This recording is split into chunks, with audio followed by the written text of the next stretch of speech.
Previously on Dowell. And we have to give honor where honor is due and respect where respect is due. And this award is well deserved. Hebrew Man of the Year, Pastor Charles Dowell.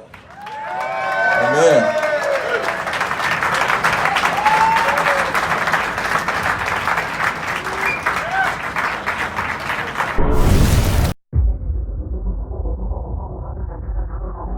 The guy I'm supposed to be debating has banned me and blocked me on Facebook. He has banned and blocked Elder Rufus. And I guess the only means of communication I have is with Michael Israel. I just don't understand these type of feminine traits and these feminine attitudes in these men today. I just don't get it. Apparently he's done banned me or blocked me because I can't get in touch with, I can't communicate with him. So I'm going to have to use my brother Michael Israel to try to set this debate up. And I hope he doesn't crawdad on me and get out of it. Because, the sole purpose of this debate right here is to let truth reign. And I think I allegedly got a viable and formidable foe. And I may even let Elias, if he can get off and work, I ain't may let Elias, my little son in the faith that I bought up. He's 21 years old. I may even let him hand his ass to him. John Calvin ain't even got a book in the scriptures. And you ask me what I think about John Calvin. John Calvin, as far as I'm concerned, to hell with him. He don't mean shit to me. Not a damn thing. And then I found out the other day that he said his wife was an elder. Can y'all imagine that? A woman elder. A woman elder. You can't make this stuff up. These people are pagan, masquerading Hebrew Israelites, Christians. That's what they are. I hope he don't back out. I hope he don't back out. Because I'm going to be unmerciful on him. Totally unmerciful. I mean, I am going to light him up. Game over. And you know what? It's game over for you, Richardson Kelly. And bring your elder wife up in there. Bring her, and I hope that she don't get out of pocket too. Because she get out of pocket, I'm going to show y'all how to put her in pocket. And I'm going to put you in pocket too.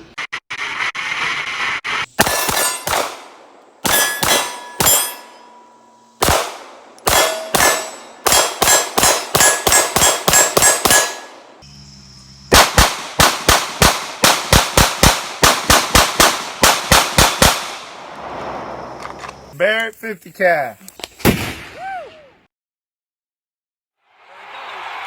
We both got hot, now check it. I got more Mack than Craig.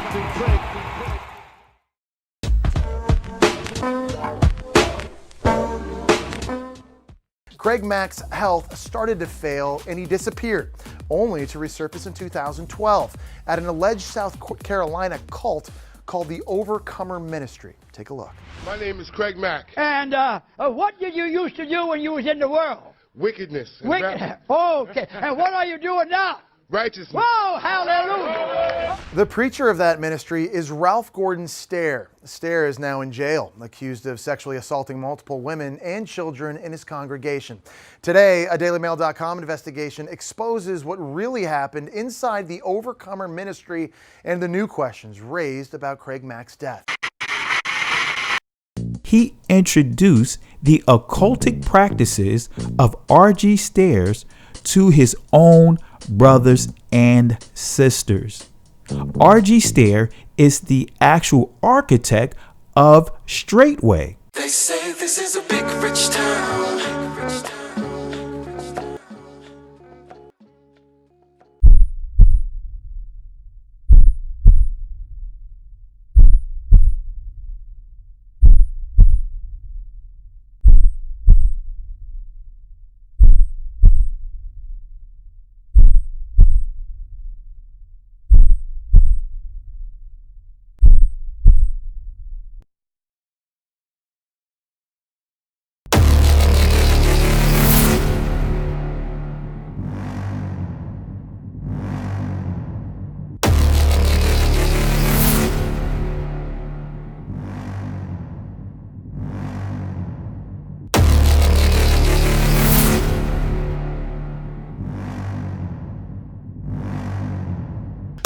everyone get hold of this Richardson Kelly because it looks like that he's banning and blocking everybody from Straightway, which I'm going to address there in that debate too.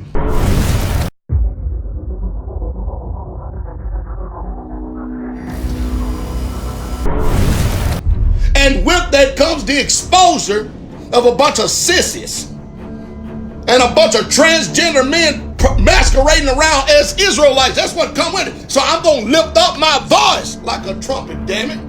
Don't run, Richardson Kelly. Put your wife up in front of you. Put your wife up in front of me so I can put her in her place. If you can't put her in place, I damn sure can. I'll get one of my sides to put her in her place. And you too.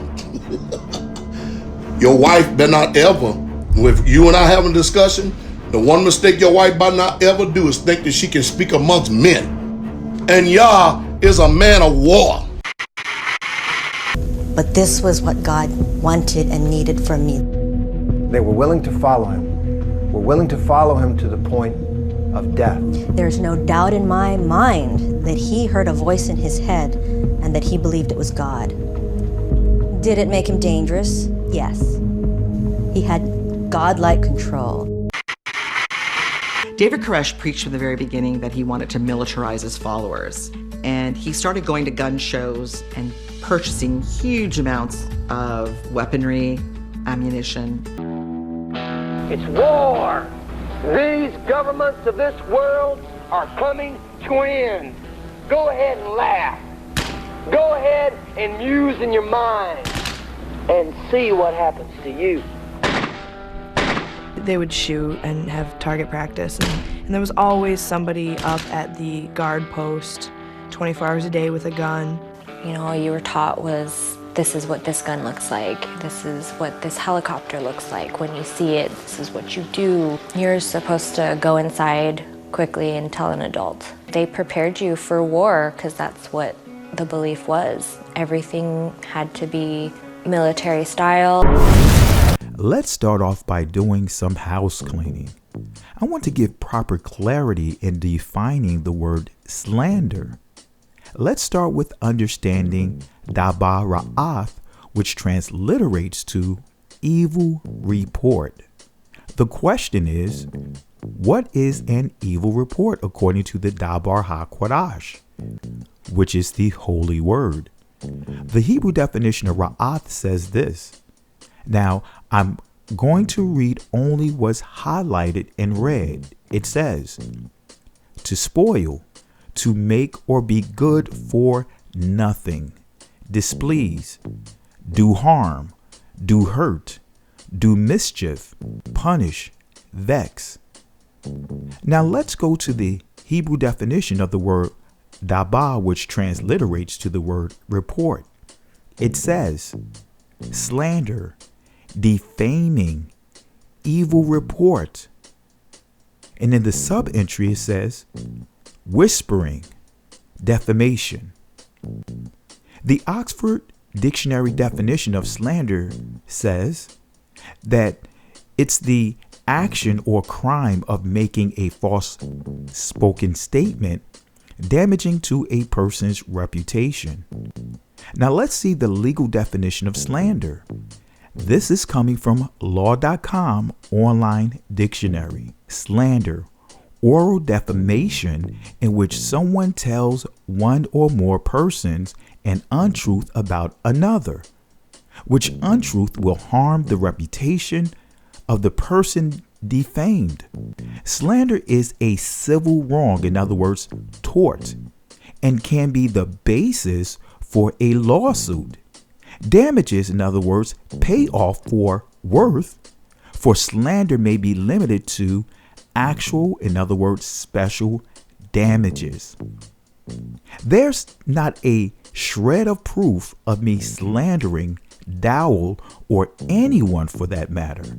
Not one person can say I've ever intentionally disrespected them through name calling, profanity, and using personal threats. I currently deal with the same disrespectful attacks from the urban apologetic community, in which I will address soon. I challenge anyone and everyone to show or post one video of me creating lies or making false statements about Dowell. Show me one post of me and anyone from our ministry behaving this way. I want everyone to understand the word truth and the word lie both can produce pain and hurt, but only one is synonymous with the word slander. However, I've given insurmountable proof that Dowell and his understudies completely slandered me and my wife's reputation and made threats on our lives. And with that comes the exposure of a bunch of sissies and a bunch of transgender men masquerading around as Israelites. That's what come with it. So I'm going to lift up my voice like a trumpet, damn it. Don't run, Richardson Kelly. Put your wife up in front of you. Put your wife up in front of me so I can put her in her place. If you can't put her in place, I damn sure can. I'll get one of my sides to put her in her place. And you too. Your wife better not ever, if you and I having a discussion, the one mistake your wife better not ever do is think that she can speak amongst men. And Yah is a man of war. There's not a single post I've made that justifies Dowell's reckless behavior. Now let's define the legal term for assault. It says, the threat or attempt to strike another, whether successful or not, provided the target is aware of the danger, the assaulter must be reasonably capable of carrying through the attack.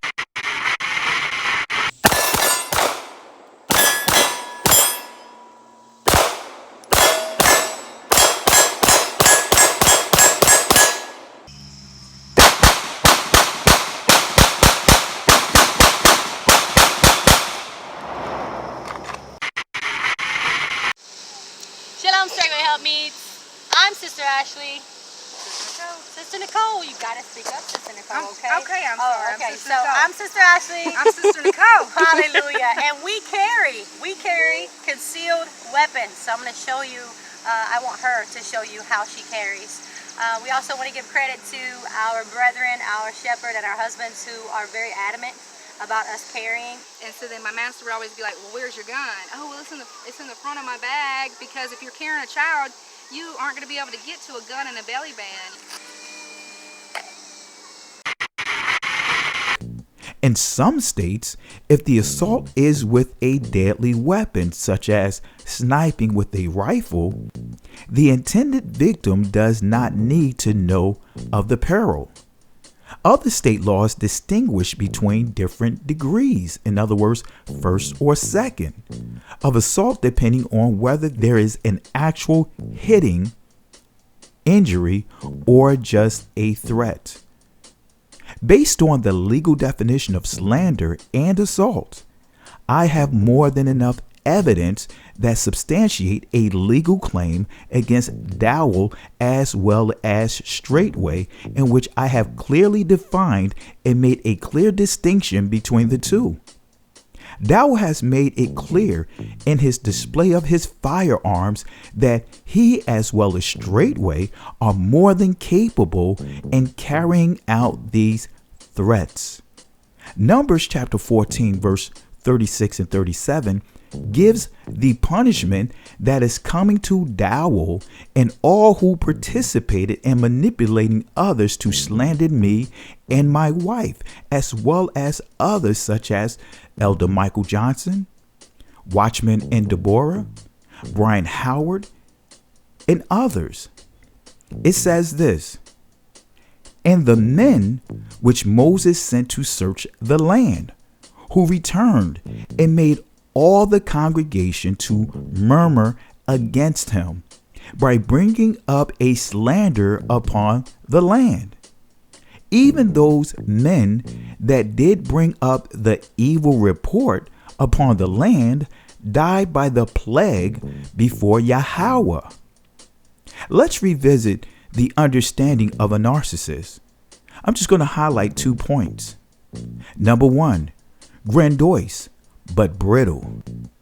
See, narcissists often present a larger than life persona. They posture as more capable, accomplished, and intelligent than others.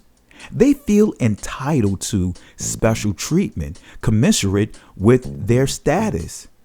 And yet narcissists can be hypersensitive, exploding at the smallest perceived sight. When they don't get their way or are not the center of attention, they may lash out or regress to a sulking, childlike state. Number 2, antagonistic, yet indignant at questions or opposition. Many narcissists seem to take pleasure in saying no to others' requests or needs. They often need an enemy or foil, often pursuing legal actions, revenge, or vendettas. Yet should anyone question or oppose them, narcissists are quick to go nuclear. They distract or play the martyr or personally attack anyone who challenges them. I want you to pay close attention to the behavior of Dowell immediately after the release of Part 1, Dowell, the Diary of a Narcissist. Closely pay attention to the continued verbal assault, the slander towards me and my wife. Put 'em up, put 'em up. And with that comes the exposure of a bunch of sissies and a bunch of transgender men masquerading around as Israelites. That's what come with it. So I'm going to lift up my voice like a trumpet, damn it. Don't run, Richardson Kelly. Put your wife up in front of you. Put your wife up in front of me so I can put her in her place. If you can't put her in place, I damn sure can. I'll get one of my sides to put her in her place. And you too.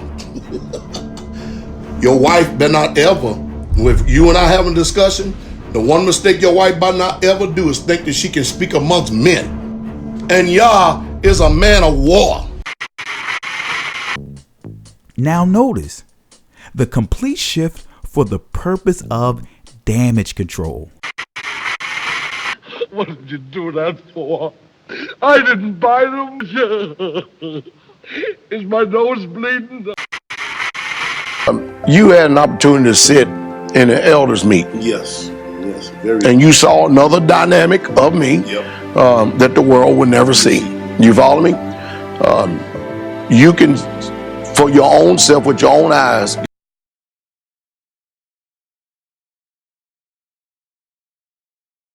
can say I'm not a respecter of persons. You are not a respecter. I don't take bribes from no one. You see me get on pastors and elders, heads of communities, and really rip them. Never seen anything like that. And most people think that they think that I get on women. Even our sisters would tell you for themselves, there's no way we could stand up under that type of correction and rebuke and reprove, and we couldn't handle it. Put your wife up in front of you. Put your wife up in front of me so I can put her in her place. If you can't put her in her place, I damn sure can. Let me also end on this right here. I'm here, but I can't do this by myself. Sister Carol's been there all the way through. Brothers, faithful. One heart, one mind. Love the Father. Do we really think and believe the Most High approve of Dowell's reckless behavior? Do we really believe the Most High approves of Dowell along with all of Straightway's reckless behavior that occurred before and after their feast days that's on display? Amos chapter 5:21 says this: I despise your feast days, and I will not smell in your solemn assemblies. Though ye offer me burnt offerings and your meat offerings, I will not accept them. Neither will I regard the peace offerings of your fat beast. There's a presence about him. He was dark, a handsome man. The man had charisma. A great deal of God in my body. There's just a fire. I mean, it just, even when he wore those sunglasses, his eyes would just burn through those sunglasses sometimes. He is outspoken about race and class. And he took in a lot of people who were disenfranchised, and he mesmerized them. He could rail. I mean, he could just light up. I mean, his whole body punctuated what he was saying. It was striking that Jim Jones insisted that his congregation be integrated, and he was attacked for it. You heard the message you wanted to hear. That was kind of what his talent was. For good and evil both. He played both sides of the coin. Good to draw people in, and then evil to control them. Jones at the time caught a little bit of notice up there, a notice for supposedly raising people from the dead. He learned how to do faith healing by going to these revival tents as a boy. He loved the theatrics of it. And he was able to convince a lot of these unsavvy people that he had this godlike ability to heal them. Jim Jones was willing, in order to establish this egalitarian, utopian Christian community, he was willing to not always be honest. Control became a huge issue for him. And he tried to control people in all sorts of bizarre ways. To turn over their homes, turn over their bank accounts. We had signed over power of attorneys. I want to turn your attention to December 4th, 2006. This is a deposition of Ralph Gordon Stair and the Faith Cathedral Fellowship, Incorporated, aka Overcomer Ministry, and the Court of Common Pleas for the state of South Carolina. Case number 04, C as in Charlie, P as in Papa, 15382, page 67 and 68. Now pay close attention to the transcript as I read them aloud. Let's begin at page 126. Keep in mind, the Q represents the lawyers of the plaintiffs, and the A represents RG Stairs. It says, starting with the lawyer, hang on a minute.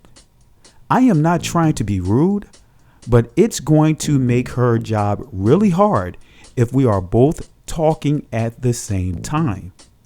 Do you know if the Alibis liquidated any assets and donated any money from the sale of those assets when they moved into the Canadian community? RG Stair's response, I don't know. And so the question was asked, with respect to the Canadian community, what was it called? RG Stair's response, oh, I don't know if they had a special name at all. The question was asked, what did you refer to it as?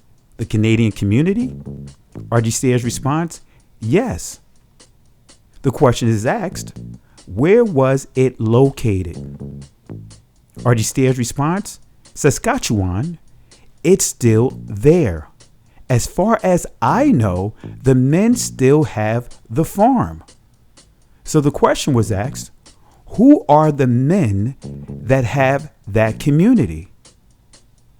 RG Stair's response, the two men that we bought the farm, I can tell you that much, but those two men, the Canadian government would not let a U.S. citizen own the land.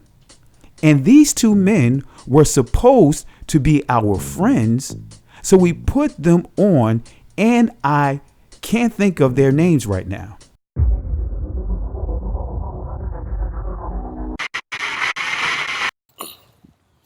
All right, good morning, good evening, good afternoon, ladies and gentlemen, citizens of YouTube. This is Pastor Dowell, and this is Brother Steve. We up here at the Northern Tribes of Israel up here in Canada. Brother Steve is an indigenous Indian of this particular territory right here in this province, this nation up here in Canada.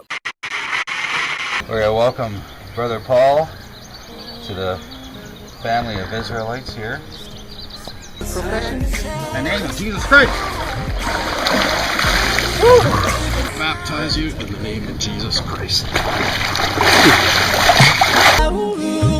Okay, now for the profession of your faith, I baptize you in the name of Jesus Christ.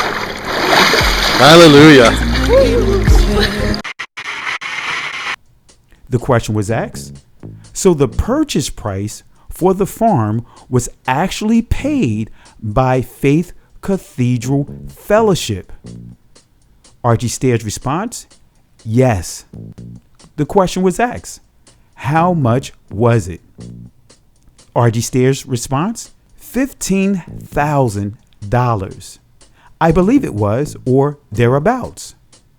And so the response is, and you said that community had a fellowship with, Stair's response, just a fellowship with us.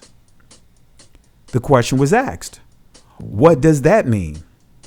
RG Stair's response, that means they believe what we believe and supported us, and we supported them.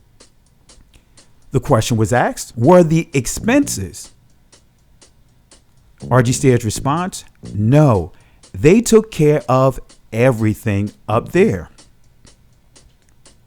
We see RG Stair's ministry, Faith Cathedral Fellowship, purchase this property for this Canadian community. Yet he says that this community in his ministry was simply in fellowship with each other, and that they, quote, supported each other. Now let's go to page 126 of this deposition. Now listen closely to what I'm going to reveal to you from this official court deposition. Eric Fund is one of the plaintiffs listed. And so the question was asked, that point in time being the time when the funds lived there. RG Stair's response, I don't know when Eric lived there or how long he lived there. I have no idea. He went there. The man let them live there. The one in charge there, that is his community. That was his. He was the one in charge, and that was it. He made the decisions, and Eric knows that. To hear this man, some of the charges he has made on me is absolutely ridiculous. The question was asked, what charges? Stair's response, that I took his money. I didn't take his money. He gave it up there where he went to live. The question was asked, at the time he gave the donations, was that community in fellowship with the community here? Stair's response, yes. And so the question was asked, and we talked about this with respect to the Saskatchewan community. Was the one in Tennessee one that you had mentioned on your radio broadcast? RG Stair's response, yes. I have places now that I mentioned where people gather together. I have places now. For instance, I mentioned one up in Philadelphia where a woman just has fellowship in her home. I don't have no financial ties to her. I don't run the community. I don't run any of these communities. They have men. They have people there that run their own community. It's a church. They have their own church organization. They just fellowship with us. That's all. And I recommend here is a place to go to service. There is a place to go service, or there is a place to go to service. Notice how RG Stair places the point of emphasis on the fact that each community runs themselves, as he downplays his financial contribution to them. He also says, I have places now that I mention where people gather together. The question is, what and where are those places? We know Canada is one of them. Philadelphia is another, as well as Tennessee. Pay attention to how RG Stair reiterates they, in other words, these communities, just simply fellowship with them. Really pay attention and follow me as I continue to read from this deposition. And so the question was asked, let me hand you exhibit number 8. Is this another summary prepared by Miss Moranto? RG Stair's response, yes, I would say so. So the question was asked, and does that relate to Mr. and Miss Fund? RG Stair's response, yes, those are funds they sent in the mail long before they went to the community up there. And so the question was asked, funds that they send in the mail to you? RG Stair's response, they sent to the ministry, my friend. Can I say this to you again? My offerings are donated by people from various places throughout the world. They don't send the money to me. They send it to the ministry. The question was asked, this ministry being one located in South Carolina? RG Stair's response, Faith Cathedral Fellowship. So the question was asked, okay, now you talked about donations that the funds gave in Tennessee. Now notice how RG Stair is making a point to separate his personal resources from the resources of his ministry, or should I say his corporation, which is Faith Cathedral Fellowship. This is an important practice when starting a business. It is important to incorporate the business as an LLC for the sake of keeping a line drawn between personal liabilities and the business. This protects the personal assets of the founder of the company. This is a so-called church that has gone corporate and treat each location as a franchise and each pastor a manager of that franchise, which they refer to as community. The relationship is described as fellowship, synonymous to business partners or board members. Let's continue to go through this deposition. RG Stair's response, he says, they moved over there, and when they moved over there, they gave their money. That is their business over there. It's not mine. And so the question was asked, is that when they stopped sending the donations here? RG Stair's response, yes. When they move, isn't that simple? When they move and they give all their money, can they give any more? And so the question was asked, but when they made their move, did they donate everything they owned? RG Stair's response, over there they did, not to me. Eric has fussed at me many times because he handed his money over there. And when he left, the man wouldn't give it back to him. Now, let me stop right here before I move forward. Let me just say this. Notice RG Stair says, over there, they, in other words, Eric and others, gave everything to another community. And that community would not give them back their resources and finances. He's basically stating that they should take that argument up with that locally owned franchise instead of taking their claims to him. Similar to popular franchises like McDonald's. If a person sues, they take it up with the owner of that local franchise in which the owner paid to buy into that corporation. This is nothing but a hustle. And so RG Stairs go on to say, supposed to send the money back to him. That's not even sense.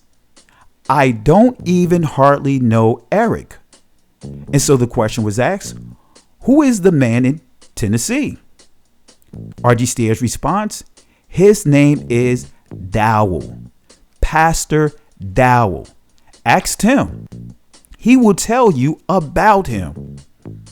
Notice how RG Stair covers his tracks, and he covered the other communities he invested in. Yet he makes it clear that the location in Tennessee is responsible for returning Eric's resources. Let's continue. RG Stairs go on and says this.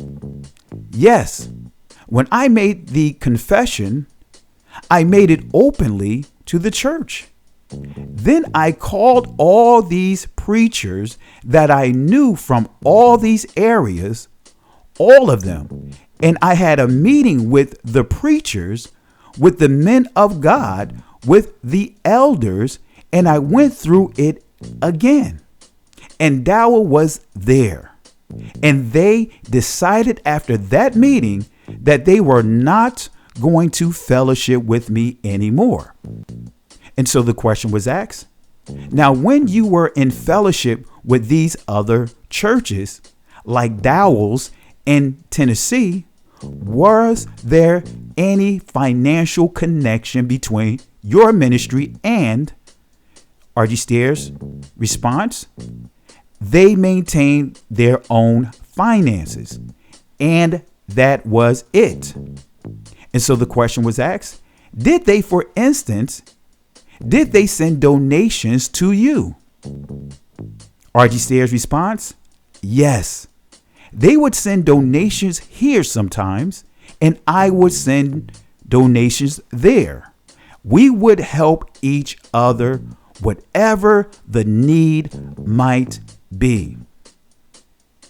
In the deposition, RG Stair makes it a point to say the money he gives goes directly to his pastors and never directly to the ministry itself. He makes it a point to help protect the pastors by keeping them separate from community. In other words, their franchise. Let's continue. And so the question was asked, did they assist paying for your radio ministry? RG Stair's response, they send offerings there. Yes, every offering that is sent to this place, the primary purpose of that offering is to help us maintain the radio ministry. And so the question was asked, and was there a set amount that each of them would send you? RG Stair responds, no. And so the question was asked, would the detailed financial records of Faith Cathedral Fellowship demonstrate what donations were made by these others? RG Stair's response, whatever offerings were sent, donations, and we have a record of everybody's offering that was sent here, no matter who it was. And so the question was asked, including if it came from, and RG Stair's response, if it would come from Pastor Dowell, we would put down Pastor Dowell sent $500. If it came from Pastor Jones, we would put down Pastor Jones sent $500. We have a record of whoever sent money here. Yes. And so the question was asked, and the ministry he had in Tennessee, or the community he had there in Tennessee, rather, did it have a name? RG Stair's response, it's called Straightway. The question was asked, would your books ever reflect, for example, offerings from Straightway? RG Stair's response, no, the question was asked, it would be by the name of the pastor. RG Stair's response, the pastor. Many of you are probably asking this question. What does this have to do with Pastor Dowell and Straightway? Let's go to the 2020 Tennessee Comptroller of the Treasury Real Estate Assessment data of Straightway and Lafayette, Tennessee. So this is the tax assessment. It tells us the property owner is Church of Jesus Christ, House of Prayer, co-owner Charles Dowell Jr. And we see the address, 5960 Pumpkin Town Lane, number 8, Lafayette, Tennessee, 37083. Notice in the additional description on the 2020 tax assessment, it says affiliated with Faith Cathedral Fellowship. This is the name of RG Stair's ministry, or should I say community. It says here, affiliated with Faith Cathedral Fellowship. Let's get a better understanding of the additional description section. The additional description, this section is additional information describing the property which appears on the property tax notice. Got the news late last night that Brother Stair, RG Stair, false prophet Stair, ended up getting arrested again, 84 years old, fooling around with a 16-year-old girl. You know, I remember telling people some time ago in that meeting, you know, that no judgment was going to come to him for the first time, and it didn't. We was fellowshipping with him, you know, just kind of like I fellowship with some of you. Well, because, you know, with this ignorant world out here, everybody tries to make me guilty by association. I'm going to touch them things till nobody else can touch. Where you at, little girls? Come here, hon. Come on down here. Well, you get up, I said no. Why she even asked me? To see if it's all right. But I said, it's all right. Now we're one. Yeah, we're one now. Woo! Ooh, you smell good. And you know what's happened since you've been there? All these young girls went down and rubbed these back. Amy, come here, Amy. Did you ever go down to his house and rub his back? You did? Where was he, in bed? Lord have mercy. What? And you don't have to do that for me.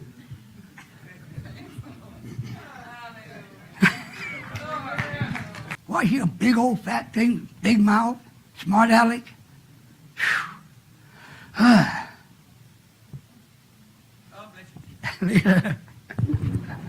She getting fat, you know, I know, because I feel it. Ooh. You gaining weight? No.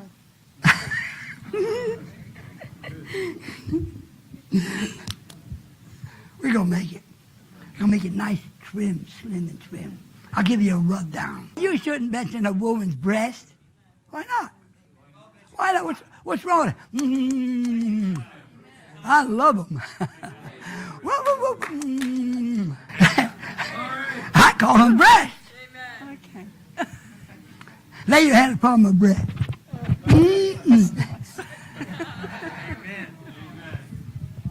Ralph Gordon Stair's MO is to prep young girls' minds to accept what is eventually will become a sexual assault.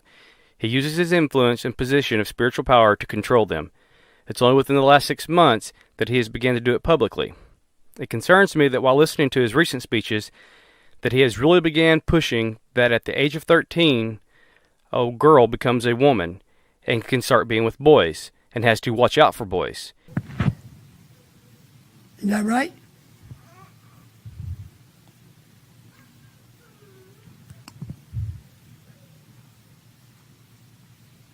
How old are you, hon? 12. Getting right close to it now. Be nice if I can spare her. Be nice if I can keep her from some of the things that's going to come when she turns 13. Look at her. See what's happening? You don't see what's happening? She's in the influence. Yeah. Growing up. And then I'm tripping off this, what is spirit is it in the United States of America now that everything's a sexual allegation? Oh, he touched my arms 30 years ago and I felt violated. And then the people, sexual allegations. Woo. How in the world can you have, somebody explain this to me. How can you have sexual allegations and sexual misfaults and misconduct in the midst of a wicked, perverted world that sanctions sodomy? I mean, it just don't make sense. Why is RG Stair's ministry, Faith Cathedral Fellowship, is listed on Pastor Dowell's Straightway property? Why is it part of the property description for their 2020 tax assessment? What are the we help each other things RG Stair did that allows his name to be on that property of Straightway? Why did Dowell wait until August 30th, 2006, 4 months prior to this deposition, to publicly denounce the man he once idolized on his website, straightwaytruth.com? The man whom he at one time referred to as Elijah, the last prophet. The same false prophet he claimed to be the voice he heard that came directly from God. This is the statement posted on Straightway's original website. RG Stair is a false prophet. If you do not believe what I'm saying, ask him if he believes if he is that prophet. He is not that prophet of Deuteronomy 18 or Acts chapter 3. It is my job as a watchman on the wall to warn you against all of these deceived men. He is a liar and a deceiver. Regardless of what public statements Dowell has made, we see how he still have a major connection with RG Stair through his properties such as Straitway, Tennessee and Straitway, Canada. The people within Straitway, such as his right-hand man, Elder Doug Becker, and of course, his rude, obnoxious behavior, all comes from RG Stair.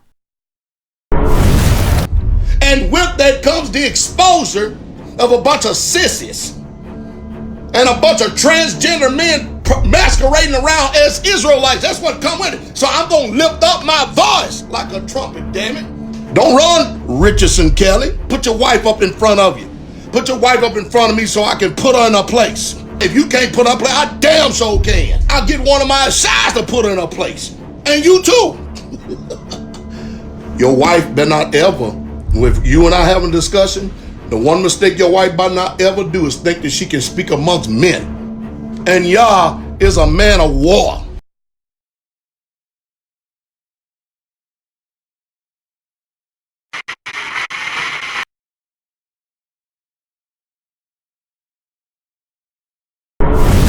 This is a simple test to see if those who are watching this video is under the spirit of ventriloquy. If you actually believe that it's okay for anyone to use profanity such as Dowell, you are under the spirit of ventriloquy. If you think that Dowell was and is justified with behaving like a madman, you are under the spirit of ventriloquy. If you think that Dowell was justified in threatening to inflict bodily harm to another pastor, and his wife, you are under the spirit of ventriloquy. The 10th book of Psalms, verse 7 and 8 says this: his mouth is full of cursing, Allah, and deceit, marmawath, fraud. Thok, under his tongue is mischief, amal, and vanity. Awan, in the secret places doeth he murder the innocent. His eyes are privily set against the poor. The 10th book of Psalms gives a full description of a wicked person. There's 5 key characteristics of a wicked person. Number 1, Allah is a wicked person who swears oaths or make promises he has no intention of keeping. They validate themselves with the usage of profane words. Number 2, deceit. Marmawath is a wicked person who is very crafty, guile, and treacherous. They are very dishonest in their interactions with others. Number 3, fraud. Thok is a wicked person who relies on threats and intimidation to force others to give in to them. Number 4, amal. They are a trouble and grievous to others. And lastly, number 5, awan. They are very deceptive in their words when they speak. And with that comes the exposure of a bunch of sissies and a bunch of transgender men masquerading around as Israelites. That's what come with it. So I'm going to lift up my voice like a trumpet, damn it. Don't run, Richardson Kelly. Put your wife up in front of you. Put your wife up in front of me so I can put her in her place. If you can't put her in place, I damn sure can. I'll get one of my sides to put her in her place. And you too. Your wife better not ever, if you and I having a discussion, the one mistake your wife better not ever do is think that she can speak amongst men. And Yah is a man of war. Is Yahweh a man of war? Dowell, as we see him sit with those whom he deems to be Israelites of the northern kingdom, who is from a community that was purchased and owned by RG Stairs, uses the words exegesis and eisegesis. All right, good morning, good evening, good afternoon, ladies and gentlemen, citizens of YouTube. This is Pastor Dowell, and this is Brother Steve. We up here at the Northern Tribes of Israel up here in Canada. Brother Steve is an indigenous Indian of this particular territory right here in this province, this nation up here in Canada. Whenever you see these people standing on street corners and you see them so-called ministering to their people or they don't do it to the nations because they break scripture, but they want to minister to their people, and then they want to rebuke everybody who they perceive to be outside of the covenant or a Gentile that would never even have a chance for salvation. My instructions to you is this. These people set up in classrooms months and weeks and years on end to become professionals at their doctrine. In other words, they're using the Bible to support their doctrine. We exercise exegesis, they practice eisegesis. And what I mean by that is that what we're going to do here today is we're going to import the meaning out of the text using proper methods and modes of interpretations. And what you're going to find out that a lot of these camps, and be it British Israelite doctrines or whoever it may be, what they do is they practice eisegesis and they import meanings into the text, meaning they read things into the text that is just simply not there. I can and will systematically show and prove that Dowell primarily eisegete the scriptures. Here's proof as I give the proper understanding of the Yah is a man of war. He and others use and take completely out of context to justify their extreme behavior towards their own brothers and sisters. I encourage you all to fully understand the words idiom and personification. The scriptures are filled with these. Exodus chapter 15 verse 1 through 16 says this.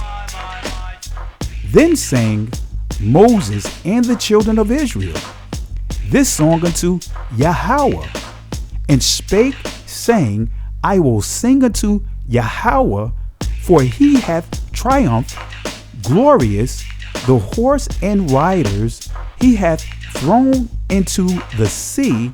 Yah is my strength and my song, and he is become my salvation.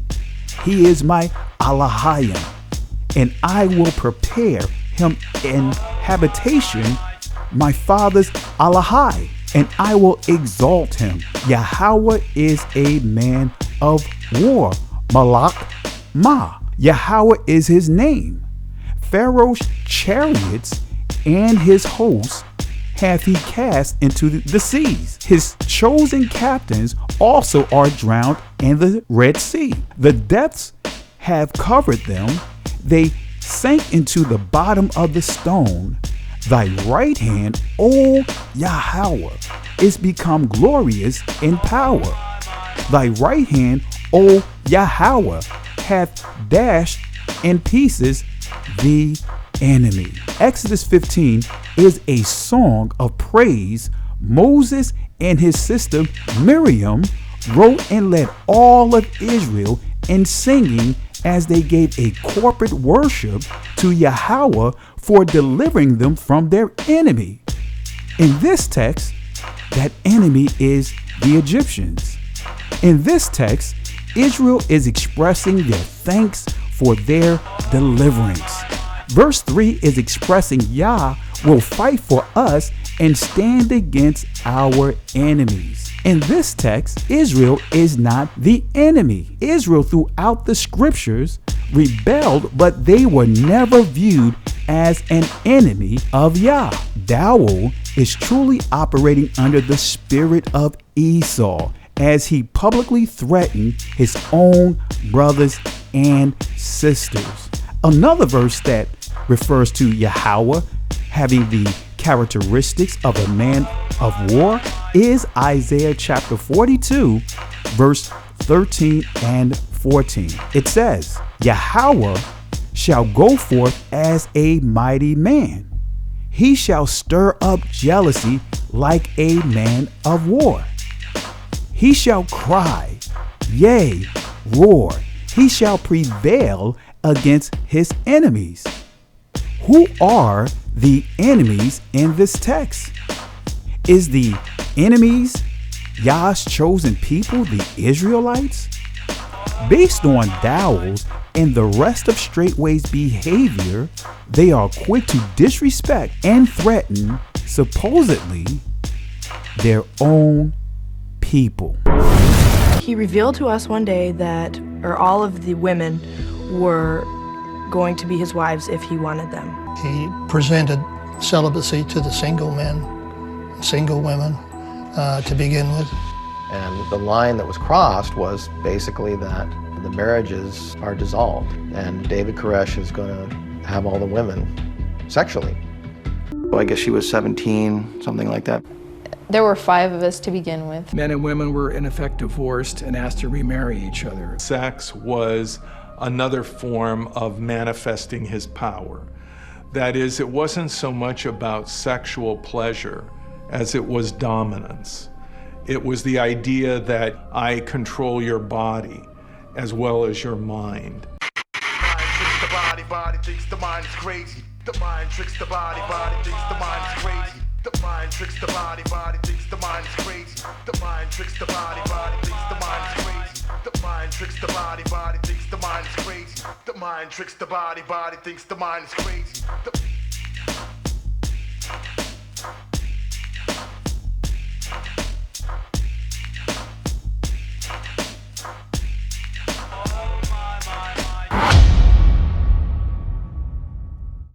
Your fruit that you're bearing, like it was just, my mind was just so messed up, and I was telling my master I actually had a dream. So after it was brought to my attention that my master was interested in me, it didn't register in my mind until like everybody knew at Straightway that I was looking for a virgin.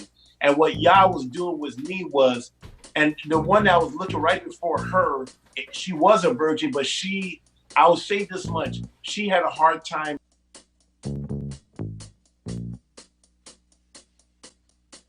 being accepting the fact that she was going to be submitted to me, if that's a lack of a better word. Right. I'll give you an example. And this is just a test. But I remember saying, if I told you to go hug a tree, would you go hug a tree? And I don't even know how I came up with that test.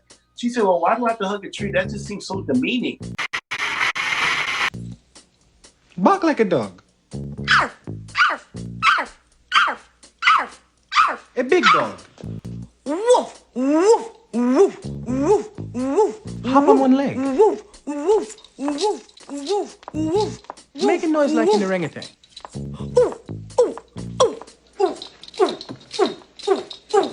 Ah! I see the two of you are getting along.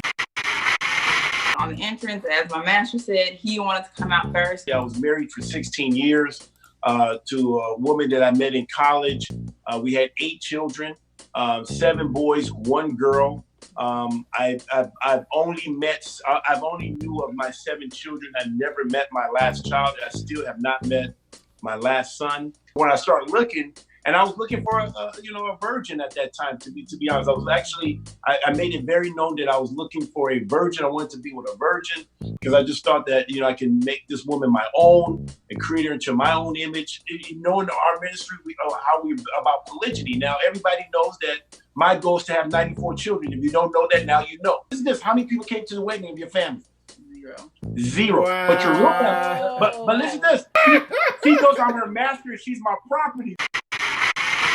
Also, the women are being told that their prayers will be hindered if they don't go through their husband. They have to go through their husband in order for their prayers to be addressed by the Most High God. So if they are praying, they are told your prayers are in vain, that they don't mean anything. They're just empty words. So when you're praying to nothing. It's like you're praying to air. So why even bother? Go to your master. And once you go to your master, which would be your husband, and he agrees with, you praying, then the Most High will hear your prayers. And this is what some of the women are being told. That if you pray without his permission, so your prayers won't be heard. And you have to address him when you do pray. The prayer would be, I'd be praying to my master, which would be, of course, the husband. And then they would say, in the name of, blah, blah, blah. And then address Yahuwah. So it would be like their husband, the Most High, and whatever else comes after that. But it would not be Yahuwah, Yahushua HaMashiach, or Yahuwah HaKadosh. It wouldn't be in that way. It would be husband, Yahuwah, then whatever else is prayed after that. And this is what they're being told. So when the women are and the other women, they'll say, well, you have to address your husband first. He comes first. And if you pray, your prayers are in vain, because you have to go through him in order for your prayers to be answered. So don't even bother to pray. Pray. This is what they're being taught. They're being taught to actually pray to their husband or get permission from their husband to pray. And then they can pray. Because if they don't, their prayers are hindered, they're not being answered, and they'll never be blessed.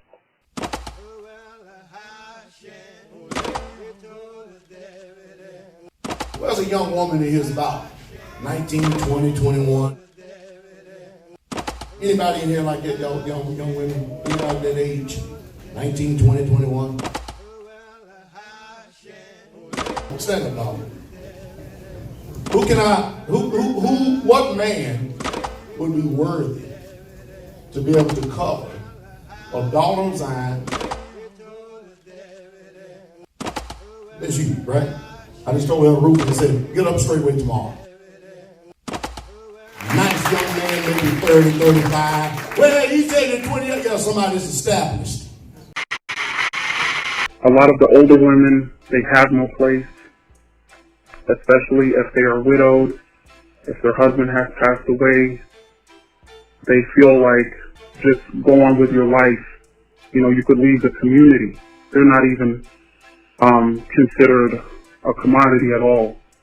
They're not acknowledged at all, even for their wisdom, because they're looking for younger wives. Like even some of the older men will be looking for younger girls to betroth from the ages of 14 to 20 years old. And these men, they range from their 30s to their late 40s looking for younger women to kind of groom and kind of, mold into what they want them to be for them and for what they're looking for in the community lifestyle. Did Yahweh speak to Eve through Adam, or did he speak directly to her? Did Yahweh speak directly to the prophetess and judge Deborah, or was her husband the mediator? In the song she sang, did she mention her husband's name? Did Hannah, the mother of Samuel, pray in her husband's name, or did she pray directly to Yahweh? Did Yahweh speak directly to Mary, or should I say Miriam, the mother of Hamashiach? There's not a single verse that supports this false and suppressive teaching. In the template of the prayer Yahushua gave his disciples, how did he teach them to close out their prayer? These are the words of Hamashiach. John chapter 14 verse 12 through 14 says, Verily, verily, I say unto you, he that believeth on me, the works that I do shall he do also, and greater works than these shall he do, because I go unto my Father. And whatsoever ye shall ask in my name, that will I do, that the Father may be glorified in the Son. If ye shall ask anything in my name, I will do it. Let's deal with the manipulative spirit of ventriloquy.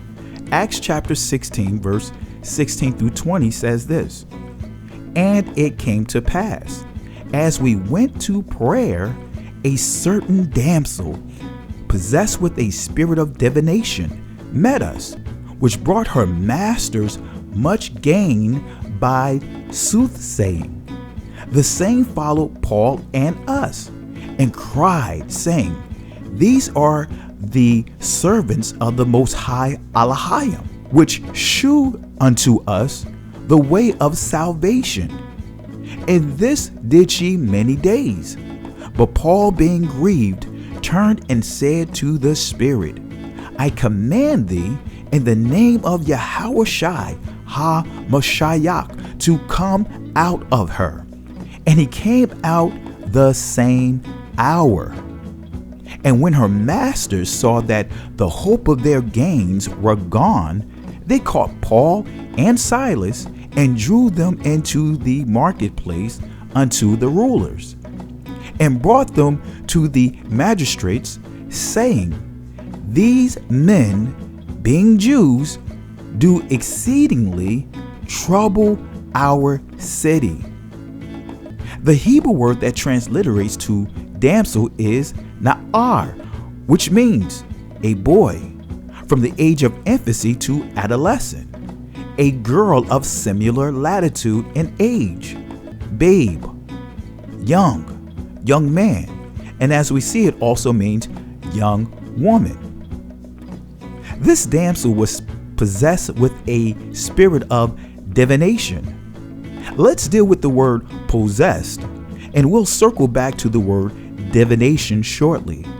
The Hebrew word that transliterates to the word possess is yarash, which means to occupy, to seize, to rob, to inherit, to ruin, cast out, consume, destroy.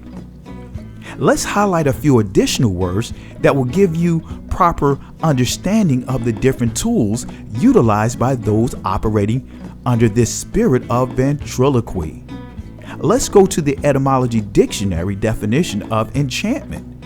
It says, act of magic or witchcraft, use of magic, magic power, magical spell, cast a magic spell upon, allurement.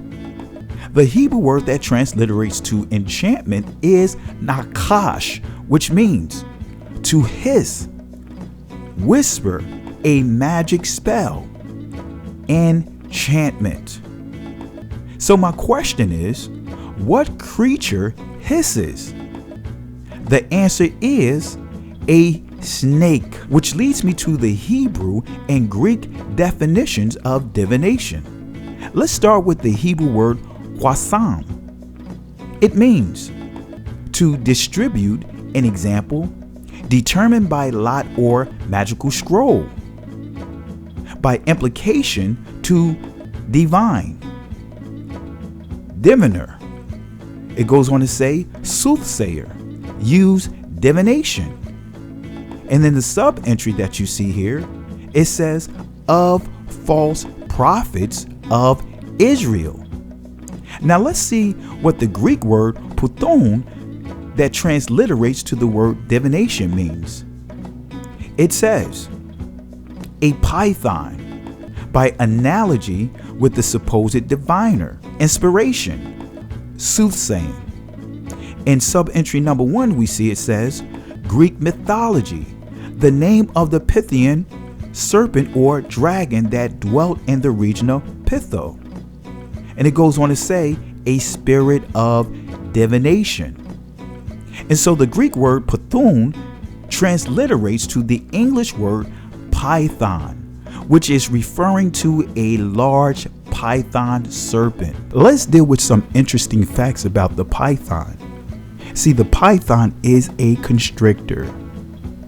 A constrictor is a snake that coils around and compresses prey. This means that these ambush predators' goal is to squeeze the air out of their prey. Each time their prey breathes out, this allows the python to squeeze tighter. The goal is to prevent their prey from breathing in, which it will eventually die from asphyxiation, which is the lack of oxygen, and the rest is history for the victim. Pythons also have poor vision. Let's go to Live Science, and this is what it says about them. Snakes have infamously poor eyesight, which is why they resort to sticking out their tongue all the time to get a sense of their surroundings. Like the python, anyone that's operating and driven by a poor vision tend to use their tongues to get a sense of where you are in your walk. My grandmother always said to me and my siblings, no one will ever know how dumb you are until you open your mouth.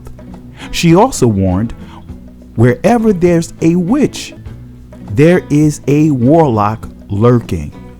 Pastor Dowell, for example, used words of threats and insults as an attempt to see where those who oppose his deceptive teachings stand, and at the same time use this as a magnet to draw the young men. So the question is, what is the word that's synonymous to poor vision? That word that's synonymous to poor vision is the word mirage. This young girl was possessed by an evil spirit which gave her the power of fortune telling. This young damsel was controlled by 2 warlocks. These men operated in the spirit of ventriloquy to control this young woman. Briefly, let me explain what the spirit of ventriloquy is, starting with the word ventriloquist. The Merriam-Webster dictionary definition of ventriloquist says this: one who uses or is skilled in ventriloquism, especially one who provides entertainment by using ventriloquism to carry on an apparent conversation with a hand-manipulated dummy. The Etymology Dictionary definition of ventriloquist says this: in the modern sense from the 18th century, ventriloquists in ancient Greece were pythons, in other words, a snake, a reference to Delphic oracle. Delphic means stomach, it means womb. The Etymology Dictionary definition of ventriloquy says this: belly, to speak, speaking in the belly, which was not originally an entertainer's trick, but rather a rumbling sort of internal speech, regarded as a sign of spiritual inspiration, or more usually, demonic possession. It is known that ventriloquism, sleight of hands, and puppetry were among the performance skills cultivated by ancient shamans as elements of their ritual of exorcism and divination. During a shamanic seance, the shaman, in a state of trance, became a mediator between the world of the spirits and the physical worlds of the assembled community. The efficacy of the ritual was enhanced by the participation of all of those present.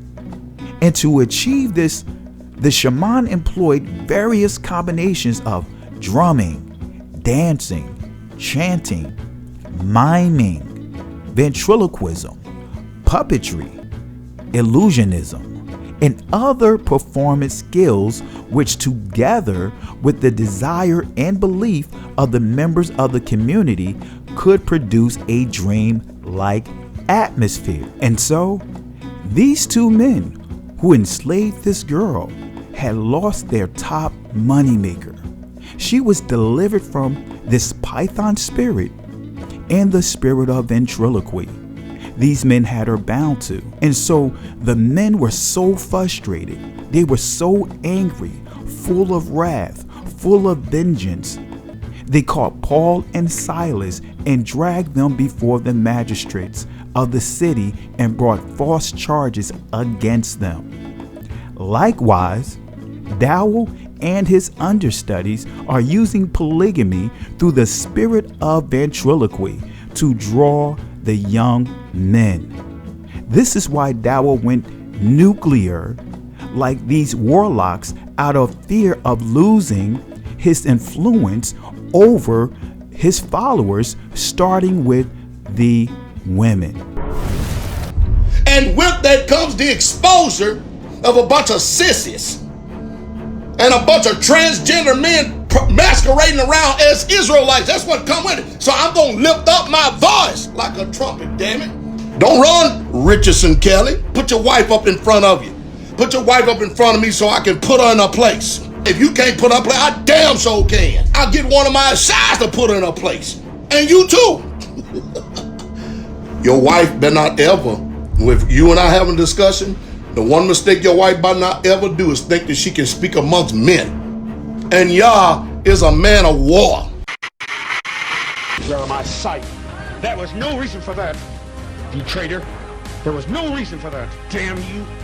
What was your reason for doing that? I was trying to keep some humanity around here. Don't lie to this office anymore. We're tired of putting up with this. Don't lie to this office anymore. Do you hear me?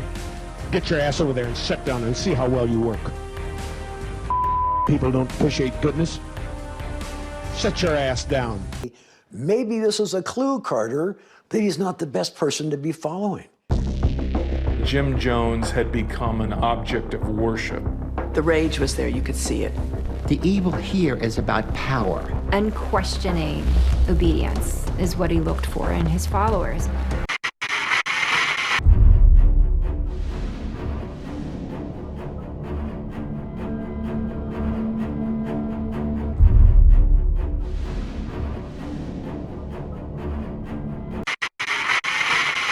go get my wife and she'll tell you what I'm gonna do. We don't my like mom that. swing over here. Tell Mutt and Jeff on here, the two damn clowns. She don't have her hair covered. What did you say? So next time you call yourself, I'm not gonna take on another wife. So you tell them. Go ahead. So if he decides to biblically take on another wife, he's well in his right. I ain't playing around. All right, I got balls that clank, son. Man, the hell up! You think I'm scared of women? I'm a man up in here, man. I mean, just look at that expression on his face. 100. The 48 Laws of Power and the Art of Seduction. Brothers and sisters, read those books, because a lot of these religious organizations are using that. And what those books are based on is something called neuro-linguistic programming. Type in 48 Laws of Power and this 48 Laws of Power summary. Just read through the summary of those 48 laws and you're gonna be like, whoa. Before I transition into addressing polygamy, I want to further expose the layers of deception Michael Israel operates in. He operates under the 48 Laws of Power by Robert Greene. Michael Israel and all of Straightway is like a virus. A virus will reveal to you how it functions and will indirectly reveal to you its weaknesses and how to eliminate it if you really take the time to study their patterns and behaviors. What Michael Israel does is he instigates a discussion with someone only to have someone else defend him. In 1 year, he's gone from being in fellowship with Boom, led by Moray Majors, in which I met him through a collaborative conference Moray Major and I did called James 1 and 1. Then he was in fellowship with Hebrew Nation, led by Moray Morris and Moray Joshua, which he met them through Moray Majors. Now he is riding the curtail of Ron Dalton, Hebrews to Negroes, whom he met through Hebrew Nation. The commonality with him and his broken relationship with other brothers and sisters is always discourse, is always confusion. Let's go to page 39 of the 48 Laws of Power. Let's see what it says. It says, conceal your intentions. Keep people off balance and in the dark by never revealing the purpose behind your actions. If they have no clue what you are up to, they cannot prepare a defense. Guide them far enough down the wrong path. Envelope them in enough smoke, and by the time they realize your intentions, it will be too late. Michael Israel's ultimate goal is to lead an assembly. He was denied the opportunity from other groups, and now he's navigated his way to Straightway, in which Dowell is allowing him to launch Straightway Jacksonville. Let's go to page 87 of the same book. It says, get others to do the work for you, but always take the credit. Use the wisdom, knowledge, legwork of other people to further your own cause. Not only will such assistance save you valuable time and energy, it will give you a godlike aurora, efficiency, and speed. In the end, your helpers will be forgotten, and you will be remembered. Never do yourself what others can do for you. Notice you will never see Michael debate anyone. He is simply a parakeet. He has completely burned down every bridge of so many who was connected to him. There is not a single group he can go back to and fellowship with. I'm sure Dowell realized just how much influence Michael has in the Israelite community when no one outside of Straightway came to their Valley of Dry Bones conference. You lost everybody, brother. You had a bunch of Hebrews, man, running tight with you, man. Spiritual combat, man. Hey, man, I know you guys, man. They good. Man, we got a heart. We got it, man. Let's go to page 94. Make other people come to you. Use bait if necessary. When you force the other person to act, you are in control. It is always better to make your opponent come to you, abandoning his own plans in the process. Lure him with fabulous games, then attack. Let's go to page 124. Use selective honesty and generosity to disarm your victim. Let me say that again. Use selective honesty and generosity to disarm your victim. One sincere and honest move will cover over dozens of dishonest ones. Open-hearted gestures such as honesty, generosity, bring down the guard of even the most suspicious people. Once your selective honesty opens a hole in their armor, you can deceive and manipulate them at will. A timely gift, a Trojan horse, will serve the same purpose. Lastly, this particular law from this book completely sums up Michael's character and his method of how he and Straightway functions. Page 138, it says, pose as a friend, work as a spy. Knowing about your rival is critical. Use spies to gather valuable information that will keep you a step ahead. Better still, play the spy yourself. In polite social encounters, learn to probe. Ask indirect questions to get people to reveal their weaknesses and intentions. There is no occasion that is not an opportunity for artful spying. Question: what prompted Dowell to respond to a Facebook post almost 2 weeks after it was posted? Keep in mind, it was Michael Israel who initiated the initial phone call.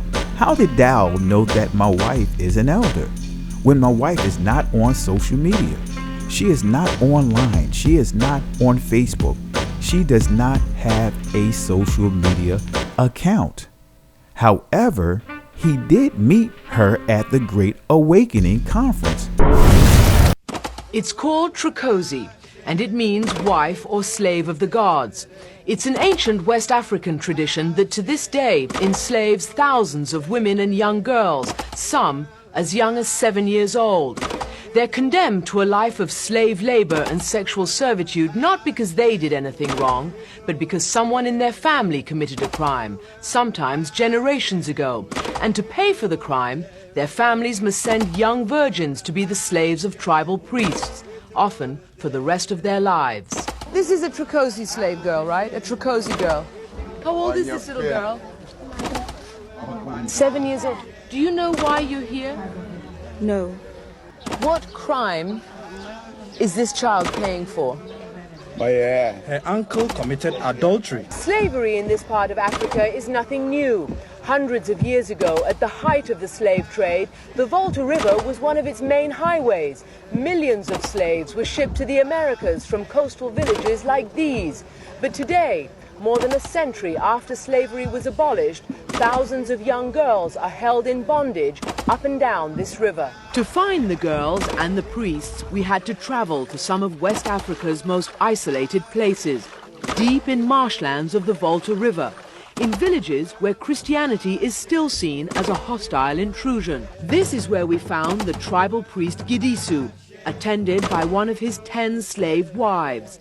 But before anyone would even talk to us, we had to appease the gods with $10 and a couple of bottles of hard liquor. I've been married for 33 years, and probably, I don't know, before my time is up, I'll probably be married a total maybe 130 years, from about 4, 5, 6 wives that I may obtain in order to bring seed upon this earth and to get rid of the wicked from this earth, at least do my part to the kingdom. You will never see any of my shies on here trading words with a man. You know why? Because there's an order to things. They ain't got time for that mess anyway. They too busy being set apart and being holy and taking care of their master. And as you know, Pastor Dowell has multiple wives. Okay? This is the state of Tennessee law on polygamy.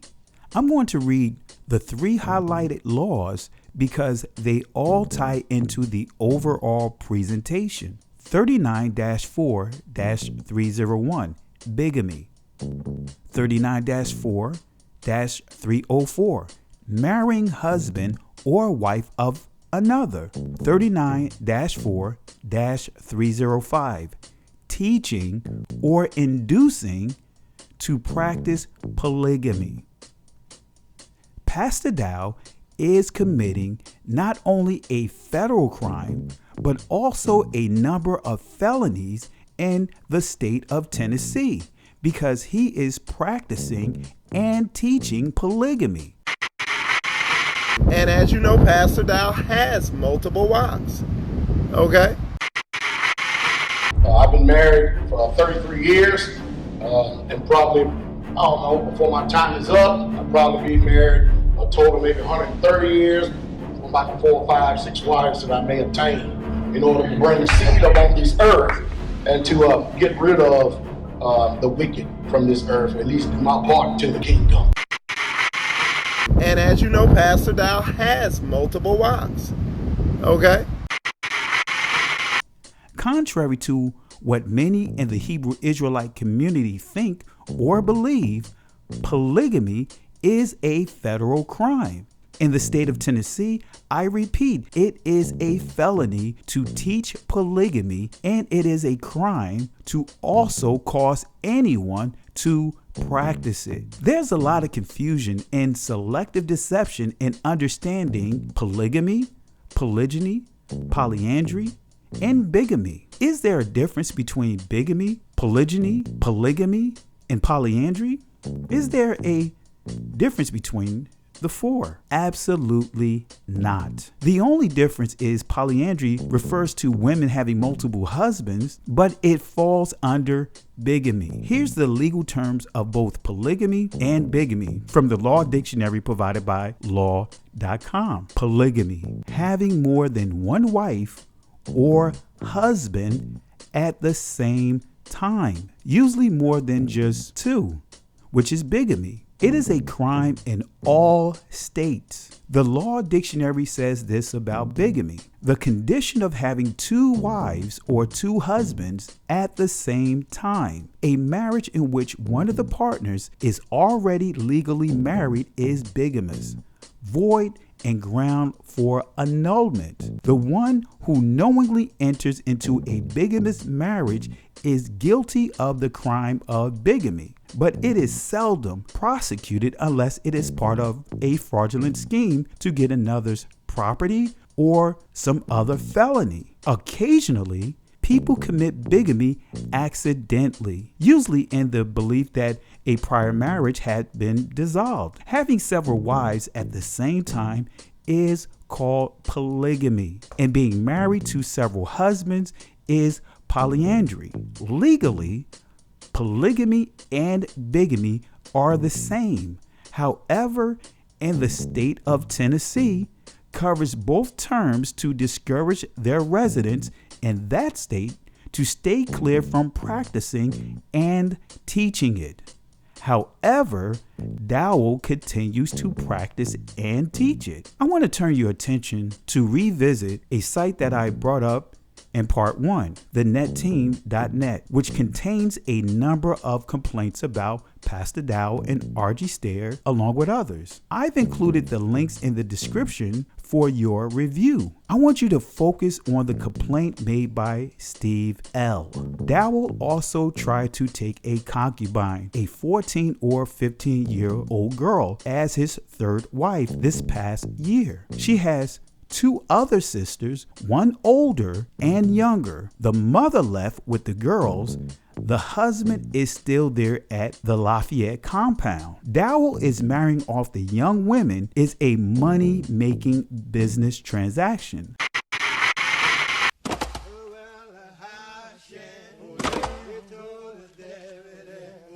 Where's a young woman in here's about 19, 20, 21?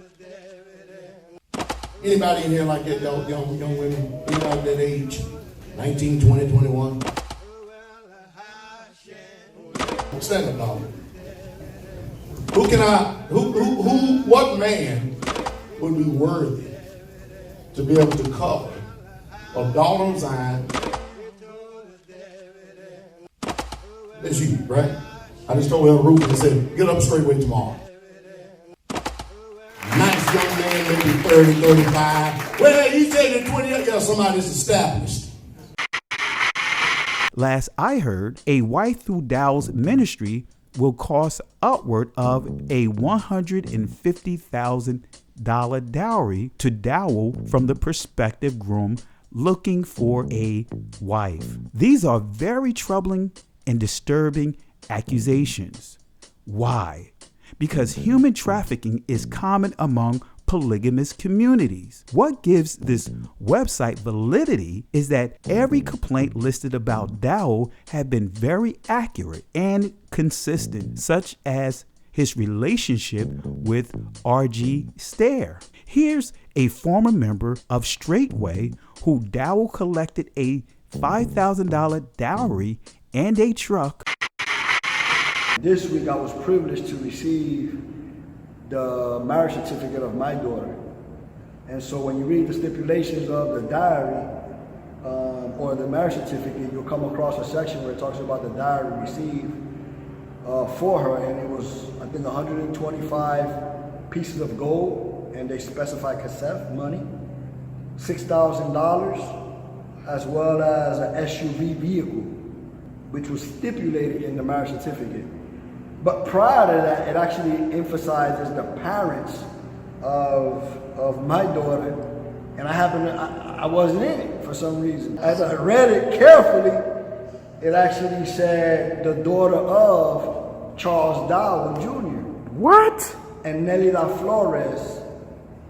And I'm like, now when did that transition occur? Wow. I'm kind of like perplexed because as far as I remember, she's my daughter. I begot her. So as I analyze that marriage certificate and I see that 2 factors, that the biological father of Erica is falsified by putting another man besides myself, error number 1. And number 2, a diary was issued, which I never received, problem number 2. Matters are established with two witnesses. So the certificate shows 2 deliberate errors, or conscious falsification of information. Right. I mean, I understand that, especially when it comes to marriage, whenever you put documents as such, they become legal and binding. And therefore, when I see that Erica's biological data suddenly became Charles Dowell, or a diary was issued, which I never received, we got a problem. I didn't even know she was getting married. I wasn't privy to that information. I'm her biological dad, and I wasn't privy to that. The question is to you, Israelites, would that marriage be considered valid or invalid? Being that the biological dad is identified as Charles Dowell, and a diary was issued, which I never received. Apparently he received it. So I'm questioning Israel to comment and tell me what's their perspective on that situation. Is it legit or not?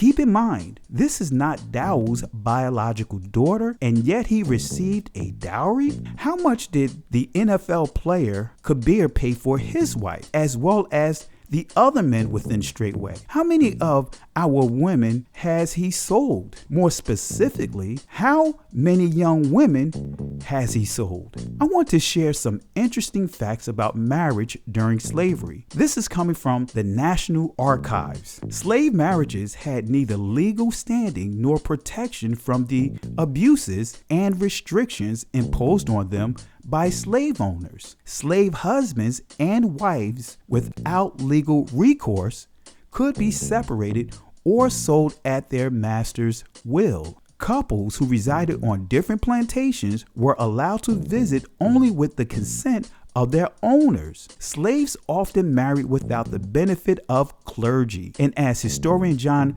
Blasingame states, the marriage ceremony in most cases consisted of the slaves simply getting the master's permission and moving into a cabin together. In other words, shacking up. As we see in Dowell's debate clip, I've been married for 33 years, and probably, I don't know, before my time is up, I'll probably be married a total of maybe 130 years.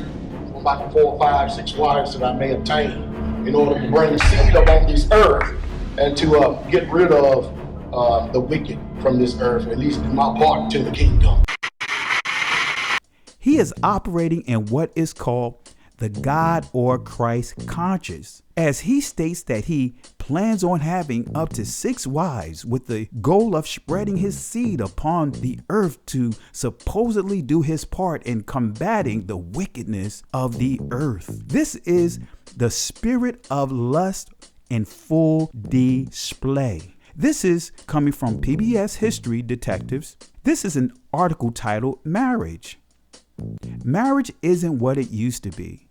As America has evolved over the centuries, so too has the institution of marriage. In colonial times, marriage was largely a matter of property and reproduction. When a colonial woman married, she gave up any legal rights as an individual. She was legally bound to obey her husband just as she would obey God. You will never see any of my shies on here trading words with a man. You know why? Because there's an order to things. They ain't got time for that mess anyway. They too busy being set apart and being holy and taking care of their master. Despite this, colonial marriages rarely happen in churches. What's more, few people found fault with pregnant women marrying.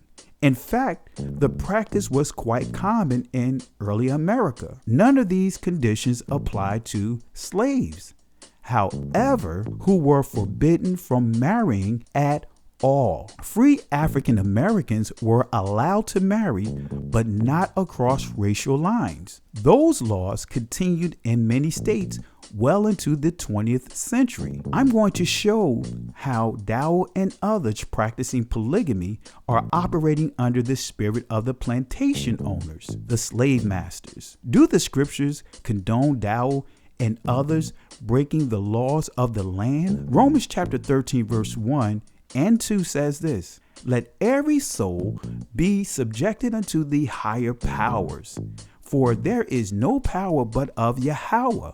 The powers that be are ordained of Yahweh.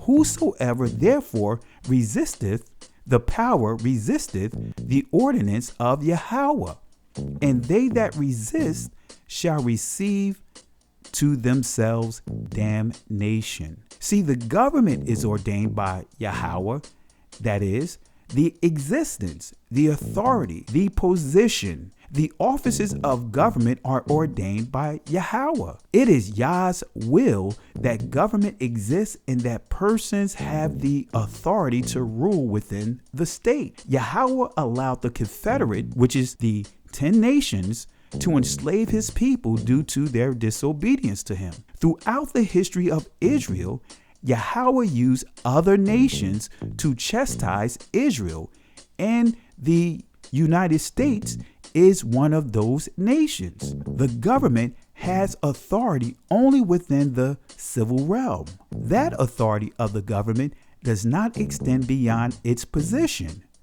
For example, when Paul commands wives to obey their husbands, they are required to obey them as husbands, not as masters or kings or gods for that matter. Children are to obey their parents as parents, not as sovereigns. So it is in the case of government leaders. When the laws of civil government conflict with the explicit commandments of Yahweh, then we as followers must say, we ought to obey Yahweh rather than men. This is what Peter said in Acts chapter 5, verse 29. Then Peter and the other apostles answered and said, we ought to obey Yahweh rather than men. Daniel and all of Israel had to adhere to the laws of the Babylonians because of captivity, and he was in a government position. This is why he asked permission. He made a request to honor the dietary laws so he would not be forced to eat of the king's table, which includes swine. Daniel chapter 1 verse 8 says this, but Daniel purposed in his heart that he would not defile himself with the portion of the king's meat, nor with the wine which he drank. Therefore he requested of the prince of the eunuchs that he might not defile himself. Here is a map that explains how this plantation was organized. It was almost a little community by itself.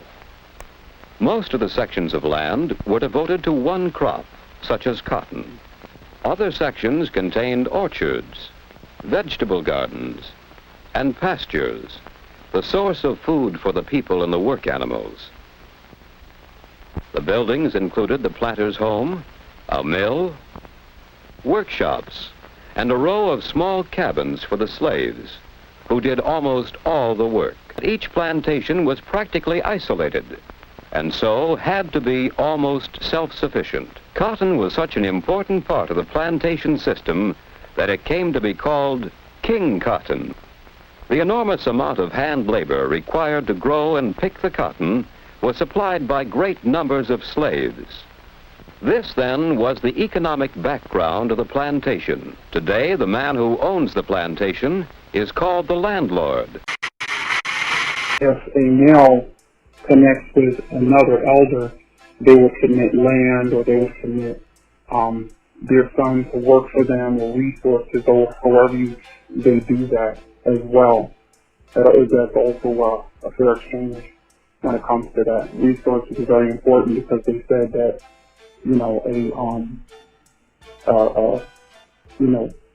passing down generational wealth is important. So you have other Hebrews moving up with other Hebrews, making contracts with each other to do these types of things.